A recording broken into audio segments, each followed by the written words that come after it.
Ici, chaque pixel raconte une histoire.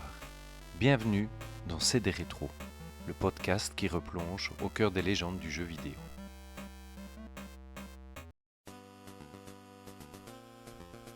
Aujourd'hui, je vous emmène dans les couloirs sombres et solitaires de planètes oubliées.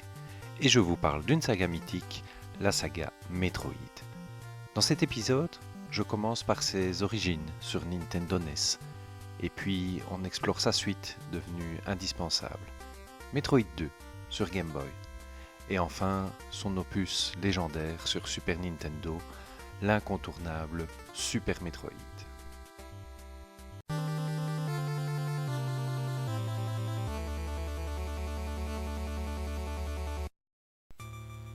Nous sommes en 1986. Nintendo vient tout juste de cartonner avec Super Mario Bros. Et The Legend of Zelda, les deux licences certainement les plus emblématiques de la firme nippone. En coulisses, une petite équipe menée par Yokoi, le papa de la Game Boy, Kiyotake et Matsuoka préparent un jeu très différent, plutôt axé science-fiction. Ils seront ensuite rejoints par Sakamoto et s'inspireront du film Alien. La contraction des mots métro et androïde, et voilà que naît le jeu Metroid. Ici, pas de princesse à sauver, pas de niveau coloré avec des champignons ou des coups d'épée dans le décor. Ici, c'est l'espace, hostile, froid et mystérieux. Le joueur incarne un chasseur de primes armuré dans un monde ouvert et interconnecté. Ça sera la naissance d'un genre, le Metroidvania. Sur la boîte de jeu, un personnage aux teintes orangées faisant penser à un scaphandre futuriste et tirant de son bras armé vers une bébête Space Invadersienne. Mais qu'est-ce donc que ces Metroid ?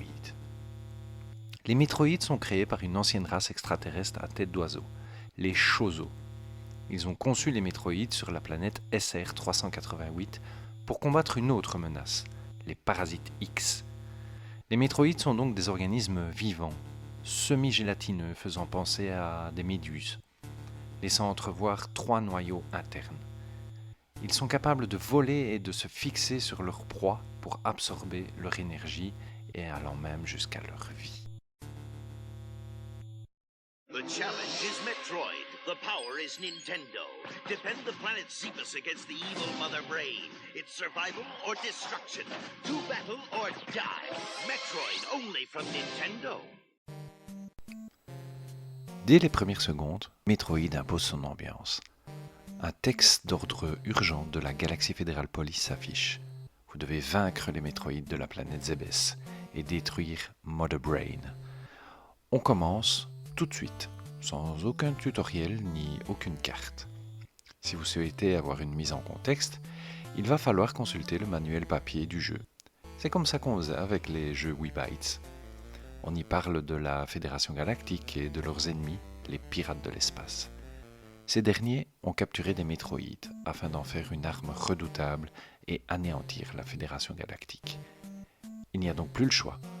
Envoyer un chasseur de primes efficace pour détruire les pirates de l'espace et leur chef Mother Brain sur leur planète Zebes. Lorsque le jeu démarre, le joueur est livré à lui-même, obligé d'explorer, de se perdre, de revenir en arrière, d'effectuer quelques tirs sur les premiers ennemis. On se demande de multiples fois « Est-ce que je suis déjà passé par ici ?» On tire du canon, on saute, on observe la jauge de réserve des points de vie qui diminue très rapidement. Ce monde de Zebes est vivant, organique et rempli de secrets. Les premiers éléments d'armes apparaissent, présentés par des statues aviaires, les fameux Chozo. La verticalité du level design ou encore l'usage des power-up, comme la Morph Ball ou les missiles, que l'on acquiert assez rapidement, sont des innovations majeures pour le gameplay de l'époque. Nintendo est déjà dans son mood créateur. La musique, quant à elle, bien que minimaliste, est assez angoissante. Chaque note isole le joueur un peu plus. C'est l'essence même de ce nouveau type de jeu. Une exploration solitaire, presque existentielle. À la coupure de la console, certains thèmes musicaux restent en tête un certain temps. Au niveau du succès commercial, on atteint les 2 730 000 cartouches vendues. En guise de comparaison, The Legend of Zelda avait atteint 6,5 millions de copies vendues.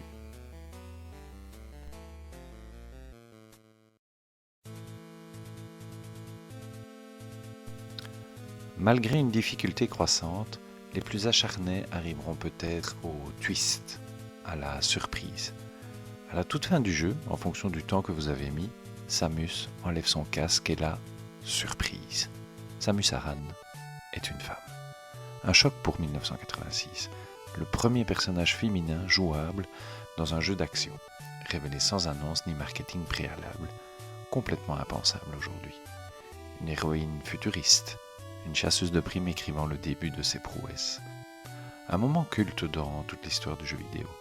Metroid aura même droit à son remake sur Game Boy Advance, beaucoup plus maniable, intitulé Metroid Zero Mission, sur lequel nous reviendrons dans un prochain épisode. Même ligne scénaristique que l'original, mais avec les modernités technologiques pour les contrôles de Samus. L'ajout de cinématiques, assez joli d'ailleurs, donneront un grand coup de pouce esthétique à l'œuvre originale.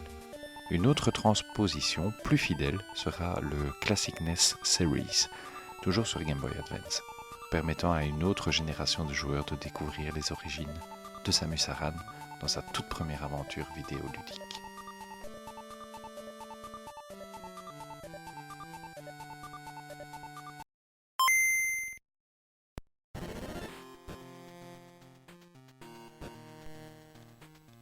En 1991 sort Metroid 2 Return of Samus, exclusivement sur Game Boy, la console portable de Nintendo.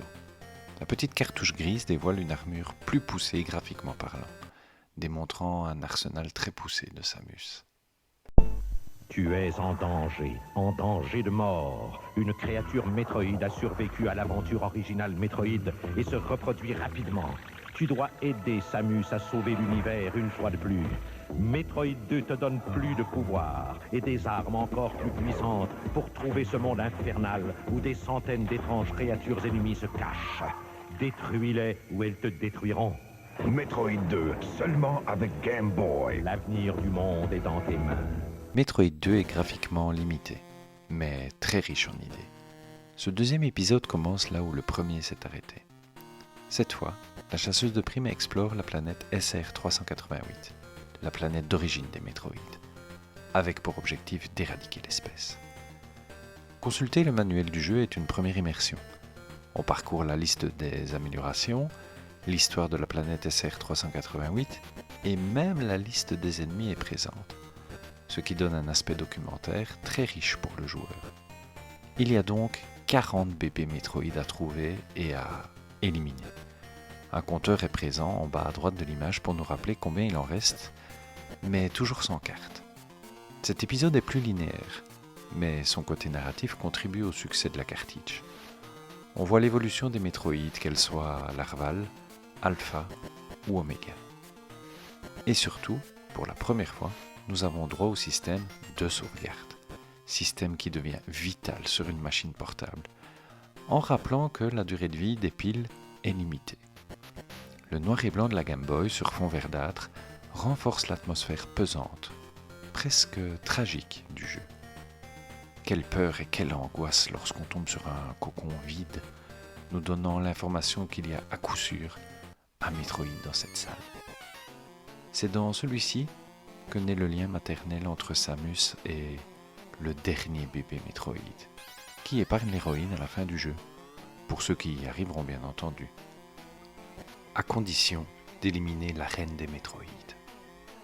Le jeu reste assez méconnu jusqu'à sa sortie sur la machine 3DS, dans son remake Samus Return, un bijou dans le monde du jeu en 2D que Nintendo a pu faire revivre de bien belle manière.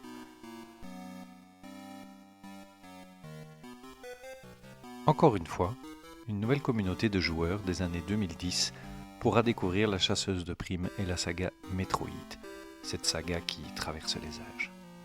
Quant aux ventes, elles font un peu moins bien que Metroid sur NES, en atteignant 1 720 000 copies.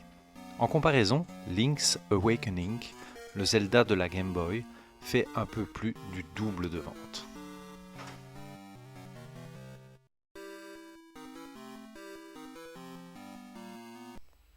Le troisième Metroid dont nous parlerons aujourd'hui est l'épisode sur Super Nintendo sorti en 1994. The last Metroid is in captivity. The galaxy is at peace.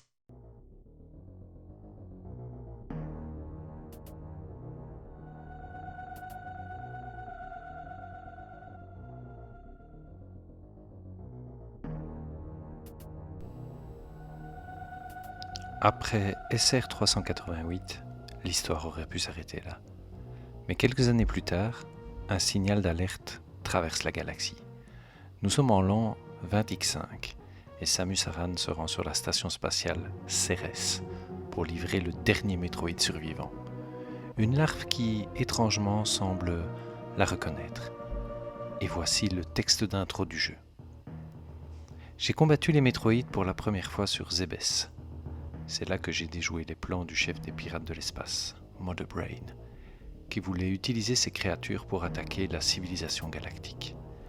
J'ai ensuite combattu ces Metroïdes sur leur monde natal, SR-388. Je les ai complètement éradiqués, à l'exception d'une larve qui, après avoir éclos, m'a suivi comme un enfant perdu. Je l'ai personnellement livré à la station de recherche galactique de Ceres, afin que les scientifiques puissent étudier son potentiel de production d'énergie. Les découvertes des scientifiques étaient stupéfiantes. Ils ont découvert que le pouvoir des Métroïdes pourrait être utilisé pour le bien de la civilisation. Satisfaite que tout aille bien, j'ai quitté la station pour chercher une nouvelle proie à chasser. Mais je n'étais qu'au-delà de la ceinture d'astéroïdes lorsque j'ai capté un signal de détresse.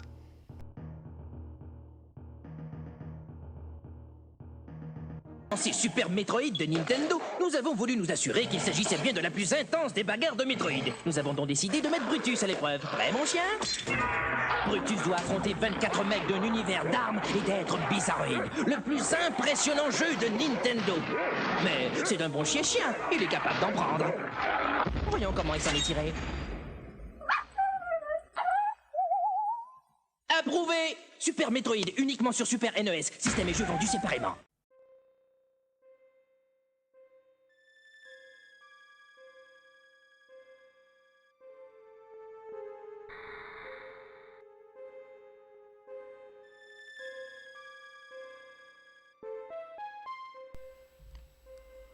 On comprend donc que cette paix fragile n'a pas duré. Ridley, l'un des leaders des pirates de l'espace, attaque la station, élimine l'équipage et s'empare de la larve métroïde. Sans hésiter, Samus se lance à sa poursuite jusqu'à la planète Zebes, le théâtre du premier affrontement. C'est ici que commence Super Metroid, sorti en 1994 sur Super Nintendo. Techniquement, c'est une révolution pour la saga. Des graphismes somptueux, des effets de lumière, un défilement fluide et surtout une atmosphère encore plus immersive, soutenue par une bande-son magistrale signée Kenji Yamamoto et Minako Amano. La boîte de jeu met en scène Samus dans une armure exceptionnelle, en train de fuir et de tirer sur son ennemi juré, Ridley. L'identité visuelle de la saga continue de se perfectionner. Le jeu a élargi sa formule. Zebes devient immense, chaque zone ayant sa propre identité visuelle et sonore, comme Crateria, la zone d'atterrissage où il pleut en permanence, mais aussi Brinstar, la zone végétale où une multitude d'insectes ont élu domicile, Norfair, la zone volcanique où la lave est omniprésente, Maridia, la zone aquatique, Turion, l'antre des pirates de l'espace, et Wrecked Ship, le vaisseau échoué.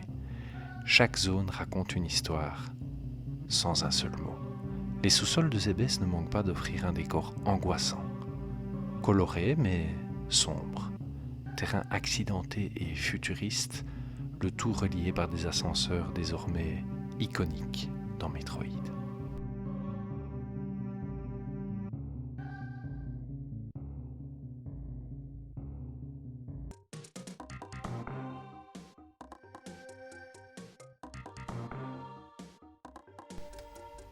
Super Metroid perfectionne aussi son gameplay. De nouvelles armes viennent s'ajouter à l'arsenal impressionnant de Samus. On citera la Morph Ball, les missiles et bombes, le rayon de glace, le super saut et 2 combinaisons supplémentaires, ainsi que les bottes de saut spatial et le rayon grappin. Tout cela combiné à des mouvements plus fluides et des cartes plus détaillées, mais sans jamais tenir le joueur par la main.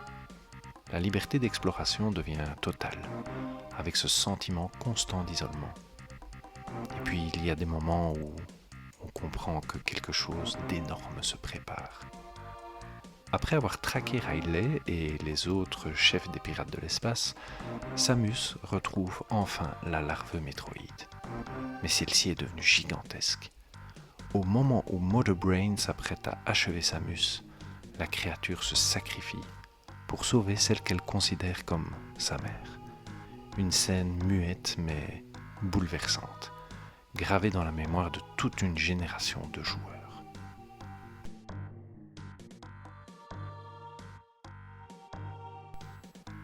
Super Metroid, ou Metroid 3 comme présenté sur le texte d'introduction à l'écran, reste encore aujourd'hui une leçon de narration environnementale. Un jeu qui ne raconte pas seulement une histoire, mais qui nous la fait vivre. C'est ce titre qui a véritablement cimenté le genre Metroidvania, inspirant des centaines de jeux indépendants. Et pour beaucoup, c'est toujours le sommet de la saga. Pourtant, les ventes font encore moins bien que ses 2 prédécesseurs et ne franchissent pas le palier du 1,5 million écoulé.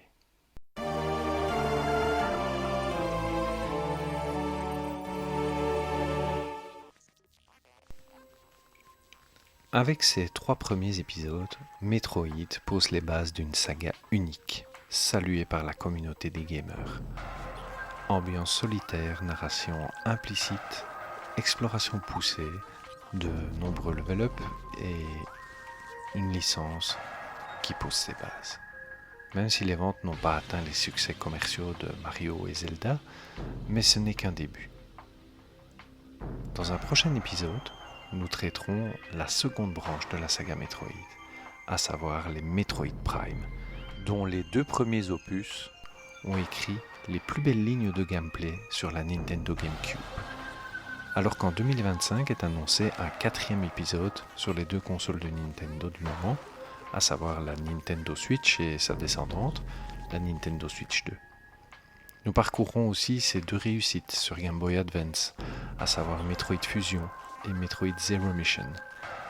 Et enfin, nous aborderons le dernier épisode en 2D dans une atmosphère encore plus tendue, Metroid Dread, une des meilleures ventes de la saga et une beauté graphique soutenue. Pour clôturer cet épisode, je vais vous confier mon expérience de ces 3 premiers opus de Metroid. Je ne les ai découverts que sur le tard. Issu de la génération 80 des 8 et 16 bytes, et en faisant partie de la team Sega, je n'ai pu parcourir ces titres que via le rétro gaming, dans les années 2000. Mon intérêt pour la licence Metroid a toutefois commencé sur Nintendo GameCube lors de la sortie de Metroid Prime. Cet univers me parut si riche que j'ai voulu en explorer les origines. Même si les épisodes sur Nintendo NES et Game Boy ont pris un coup de vieux, ils ont construit un héritage solide. Par contre, le Super Metroid de la Super Nintendo reste un incontournable. Il est aujourd'hui encore un jeu grandiose et classe. Les speedrunners peuvent s'en donner à cœur joie en attendant les sorties futures. Je suis impatient de découvrir le prochain Metroid Prime Beyond, et qui sait, peut-être un futur épisode 2D permettra de se souvenir des origines de cette merveilleuse saga. Et pour vous, quelle a été votre meilleure expérience Metroid ? À bientôt dans CD Rétro.